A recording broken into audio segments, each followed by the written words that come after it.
Halo. Kali ini Pak Guru akan membagikan contoh soal seleksi kompetensi teknis pegawai pemerintah dengan perjanjian kerja atau PPPK beserta jawaban dan pembahasan. Fokus materi yang akan dibahas yaitu 1. Konsep-konsep yang berkaitan dengan suatu disiplin. 2. Teori belajar Ausubel.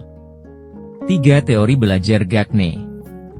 4. Teori belajar Piaget. 5. Karakteristik murid berkebutuhan khusus. Semoga contoh soal ini dapat menambah wawasan bagi kita semua. A. Materi konsep-konsep yang berkaitan dengan suatu disiplin. 1. Disiplin ilmu berfokus pada pengembangan pengetahuan melalui metode ilmiah yang terstruktur. Apa yang menjadi ciri utama dari suatu disiplin ilmu? A. Keseragaman dalam penerapan teori. B. Penggunaan metode ilmiah. C. Adopsi teknologi modern. D. Penghapusan teori lama. Kunci jawaban, B. Penggunaan metode ilmiah. Pembahasan, disiplin ilmu menekankan pada penggunaan metode ilmiah sebagai dasar pengembangan pengetahuan yang terstruktur dan sistematis.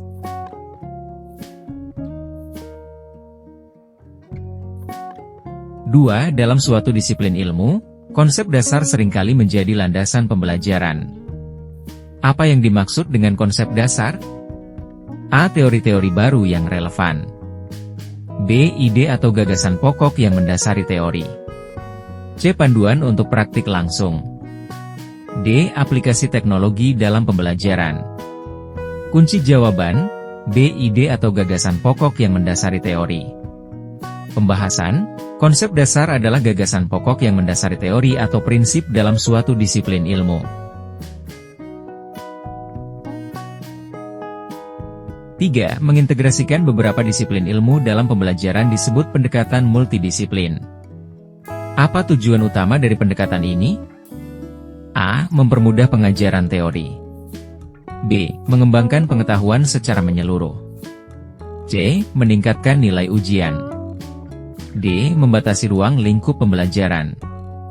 Kunci jawaban, B. Mengembangkan pengetahuan secara menyeluruh. Pembahasan, pendekatan multidisiplin bertujuan untuk memberikan pemahaman yang lebih luas dan menyeluruh dengan mengintegrasikan berbagai perspektif ilmu. B. Materi teori belajar Ausubel. 4. David Ausubel menekankan pentingnya pembelajaran bermakna. Apa yang dimaksud dengan pembelajaran bermakna menurut Ausubel? A. Pembelajaran berbasis hafalan. B. Keterkaitan informasi baru dengan pengetahuan lama. C. Belajar melalui observasi. D. Memecahkan masalah secara mandiri. Kunci jawaban, B. Keterkaitan informasi baru dengan pengetahuan lama. Pembahasan, pembelajaran bermakna terjadi ketika informasi baru terhubung dengan pengetahuan yang telah dimiliki sebelumnya oleh siswa. 5. Apa yang dimaksud dengan Advanced Organizer di dalam teori Ausubel? A. Media pembelajaran berbasis teknologi. B. Struktur kognitif yang memfasilitasi pembelajaran. C. Rencana belajar harian. D. Pendekatan evaluasi formatif. Kunci jawaban, B. Struktur kognitif yang memfasilitasi pembelajaran. Pembahasan, Advanced Organizer, adalah alat yang membantu siswa memahami dan mengorganisasi informasi baru melalui kerangka berpikir yang telah ada.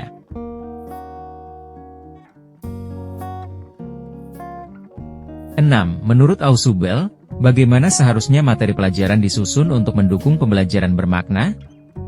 A. Dari abstrak ke konkret. B. Dari umum ke spesifik.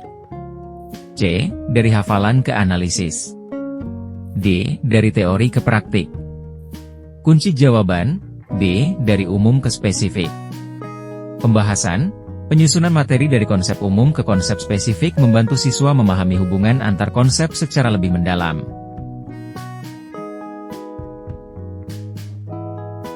C. Materi teori belajar Gagne. 7. Robert Gagne mengidentifikasi 9 langkah instruksi.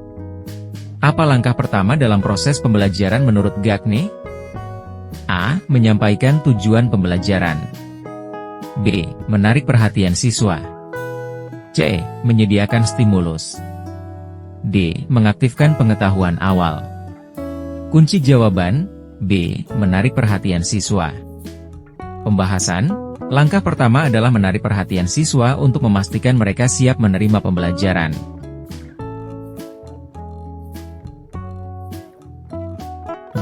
Salah satu tahapan GAGNE adalah Providing Feedback. Apa tujuan dari tahap ini? A. Mengajarkan keterampilan baru. B. Meningkatkan motivasi siswa. C. Memastikan siswa memahami apa yang dipelajari. D. Membantu siswa menghafal materi. Kunci jawaban, C. Memastikan siswa memahami apa yang dipelajari. Pembahasan, memberikan umpan balik bertujuan untuk memastikan bahwa siswa memahami apa yang telah mereka pelajari dan memperbaiki kesalahan.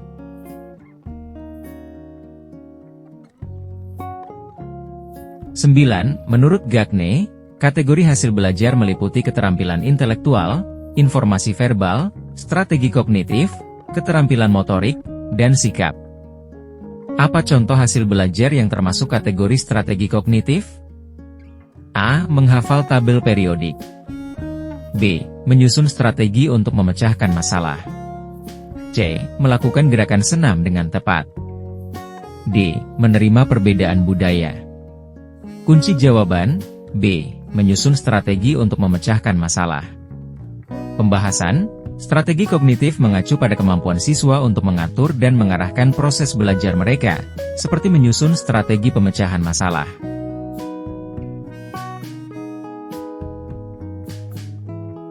D. Materi teori belajar Piaget. 10. Jean Piaget mengembangkan teori perkembangan kognitif. Apa tahap pertama dalam teori ini? A. Praoperasional. B. Operasional konkret. C. Sensori motor. D. Operasional formal. Kunci jawaban, C. Sensori motor. Pembahasan, tahap sensori motor adalah tahap pertama, di mana bayi belajar melalui interaksi langsung dengan lingkungan mereka.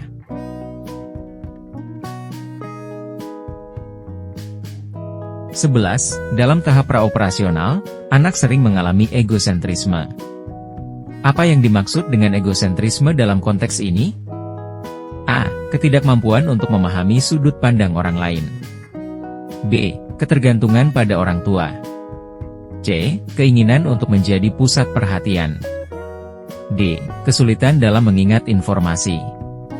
Kunci jawaban, A. Ketidakmampuan untuk memahami sudut pandang orang lain. Pembahasan, egosentrisme adalah ketidakmampuan anak pada tahap ini untuk memahami bahwa orang lain mungkin memiliki sudut pandang yang berbeda dari mereka.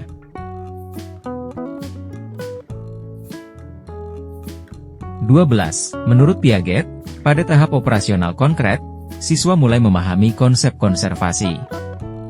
Apa arti konservasi? A. Menyimpan informasi dalam waktu lama. B. Memahami bahwa jumlah atau volume tetap sama meskipun bentuk berubah. C. Menciptakan sesuatu yang baru. D. Menyesuaikan perilaku terhadap lingkungan. Kunci jawaban, B. Memahami bahwa jumlah atau volume tetap sama meskipun bentuk berubah. Pembahasan, konservasi adalah pemahaman bahwa sifat tertentu dari objek tetap sama meskipun terjadi perubahan bentuk atau susunan. E. Materi karakteristik murid berkebutuhan khusus. 13. Apa yang menjadi ciri utama dari murid dengan gangguan spektrum autisme, ASD? A. Kesulitan dalam membaca. B. Kesulitan dalam interaksi sosial dan komunikasi. C. Kesulitan dalam penglihatan. D. Kesulitan dalam mobilitas. Kunci jawaban, B. Kesulitan dalam interaksi sosial dan komunikasi. Pembahasan, murid dengan ASD sering menghadapi kesulitan dalam interaksi sosial dan komunikasi, serta menunjukkan pola perilaku yang repetitif.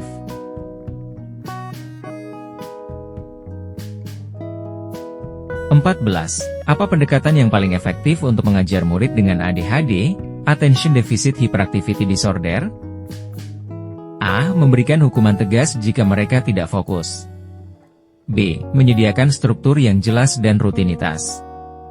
C. Mengurangi waktu istirahat mereka. D. Menggunakan metode pembelajaran hafalan. Kunci jawaban, B. Menyediakan struktur yang jelas dan rutinitas. Pembahasan, struktur yang jelas dan rutinitas membantu murid dengan ADHD tetap fokus dan merasa aman dalam lingkungan belajar mereka. 15. Murid dengan gangguan penglihatan sering membutuhkan media pembelajaran khusus. Apa jenis media yang sesuai untuk mereka? A. Video animasi. B. Buku dengan huruf besar atau braille. C. Grafik berwarna cerah. D. Flashchart interaktif. Kunci jawaban, B. Buku dengan huruf besar atau braille. Pembahasan, media seperti buku dengan huruf besar atau braille sangat membantu murid dengan gangguan penglihatan dalam mengakses materi pembelajaran.